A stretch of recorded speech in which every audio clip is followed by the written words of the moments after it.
Hello, Herotaku Nation. This is Sound Out. Back with another Transformers review. As part of Transformers Month, I thought, for G1 week, why not review the Generations Legends class figures of the first two waves? For the new character waves, I should say. As in the past, we've gotten Megatron, Optimus Prime, and Starscream, and Bumblebee. Now we have new characters like Cosmos with Payload, Swerve with Flanker, Scrapnel with Reflector, and Tailgate with Groundbuster. If you did not know, new Legends come in 2-packs. One with they come with a Target Master, and all Legends figures packaging for Cosmos. So there is that. They do retail for about $10 or so, and I did get mine through Big Bad Toy Store. Is that they had the pre-orders when I was on their site, and I was like, hey, I should get those guys. So without further ado, let's start with Cosmos. Alright, so here we have Cosmos and Payload. Now Cosmos has in the past been a line killer. Every time he's come out, they've canceled the line, and actually the Legends class figures were canceled for about a week or so. And then they were announced to be coming out with the Age of Extinction movie toys. And we've gotten a wave after this. This is really nice. We still got more upcoming ones like Gears and Bombshell. So, Cosmos here, flying saucer. Looks, relatively like the original, except he has giant cannons on the front. Cosmos has gone badass. Not quite as badass as Sea Spray's transformation in the Classics style line. But, what can you do? So anyways, Cosmos here is a little green flying saucer. Not much to him. He's got no wheels, so he just kind of sits. But other than that, he's nice. Little Target Master Buddy Payload is a shuttle. Just like he was a Darmada Minicon, I remember Payload being. So there's that. Anyways, he's a little shuttle guy. He can plug onto the front of the cannons here, and so you can have them be combined together. So you can have, that just looks awkward. It really does. Anyways, let's take a look at Payload first. Transformation-wise, he's really simple. You just flip this up, and oh look, there's a little robot guy. He's got 2 points of articulation, so much like older Target Masters. He's cool. I like little Payload. He's neat.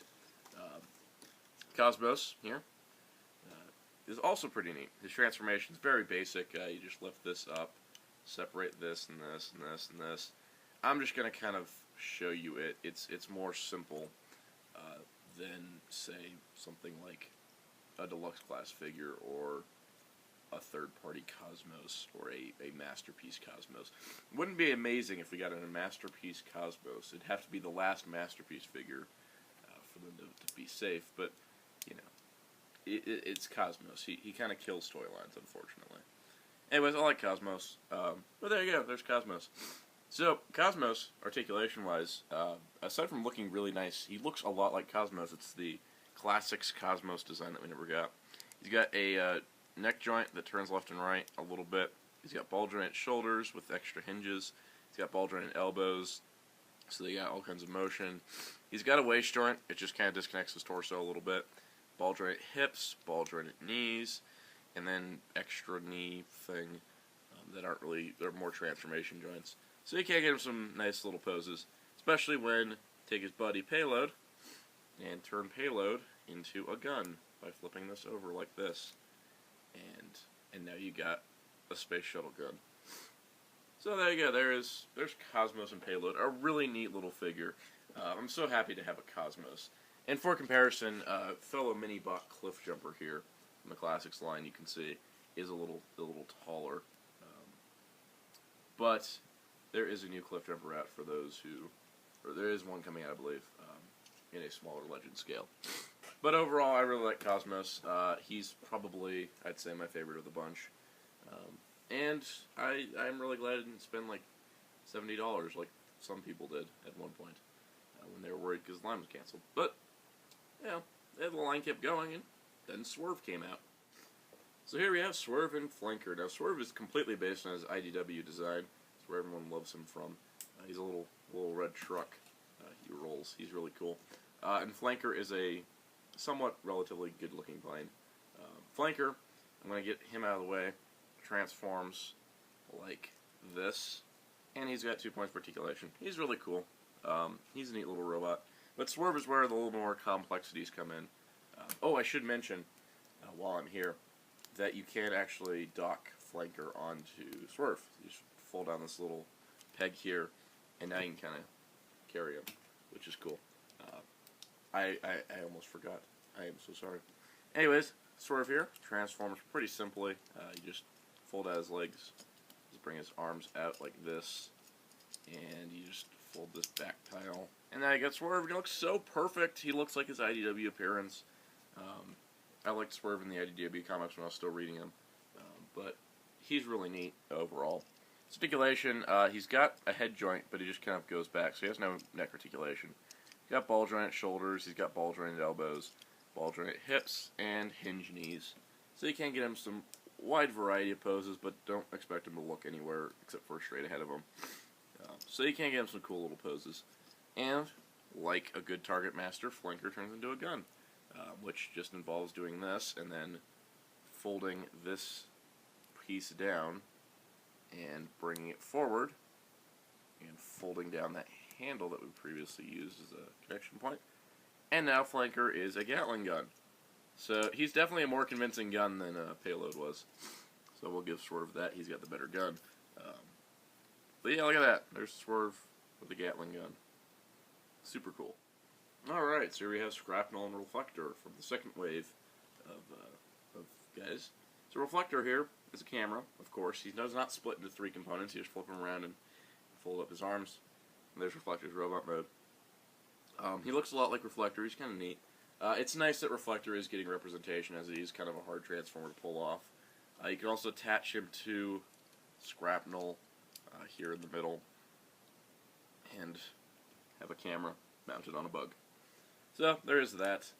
But yeah, Reflector is by far the simplest transformation of all of them. So you just kind of flip him around.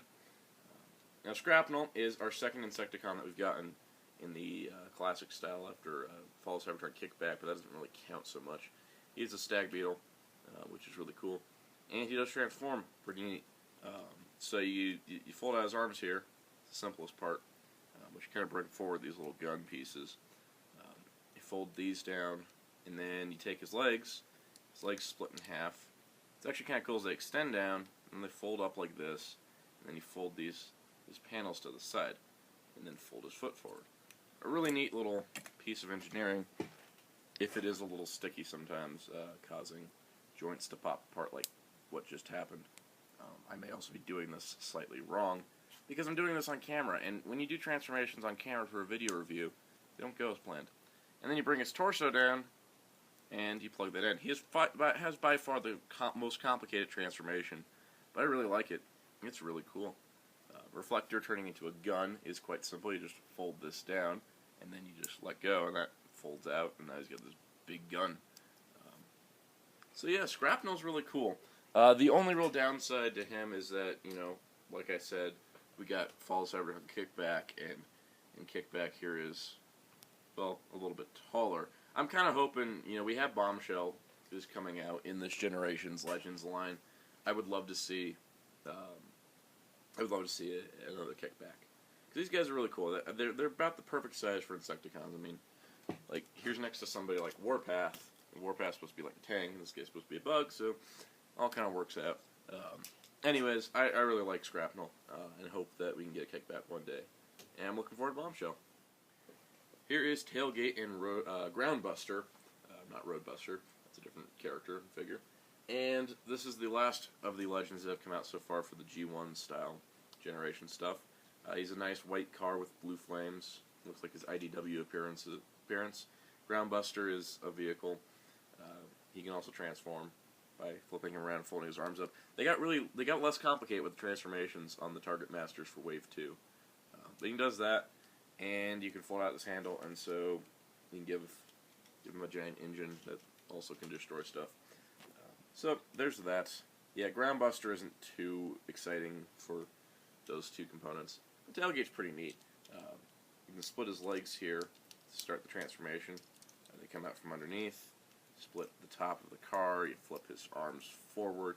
Very similar to Age of Extinction and Lockdown, actually. You fold his legs down here. Bring that up. You fold this around. You bring this down. You bring this down. And you fold this around. And now you got little tailgate in robot mode.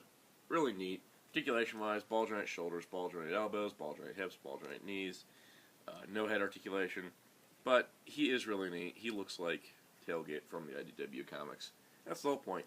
Now his gun, the gun mode, or the target master mode, involves you actually doing a little bit of auto transformation here, auto morph, as they called it. You pull this forward like this, and it shoots out, and now he's got this giant claw thing. It's kind of ridiculous. He can't really hold it too well. It's easily the weakest of the Legends, and Tailgate is cool as a character, but outside of that, his figure does feel a little lacking overall. So overall, while I feel that Swerve and Tailgate are the weaker two, and I love Cosmos and Scrapnel a lot more, I do recommend all four of these guys. They are really great. They're little Transformers with Target Masters, and they're quite fantastic. I really like them. Anyways, if you were only to get one, I definitely recommend Cosmos, as he is quite fantastic. But if you can't find Cosmos, Scrapnel is also really good as well. So overall, I'd recommend all of them, but Cosmos and Scrapnel do get the higher regard in terms of action figures. So anyways, stay tuned for more Transformers Month here on the Herotaku YouTube channel. And, you know, always be sure to check out Herotaku.com if you haven't already. And check out my other Transformers videos over on SoundOut 12. Anyways, talks to Sound saying goodbye.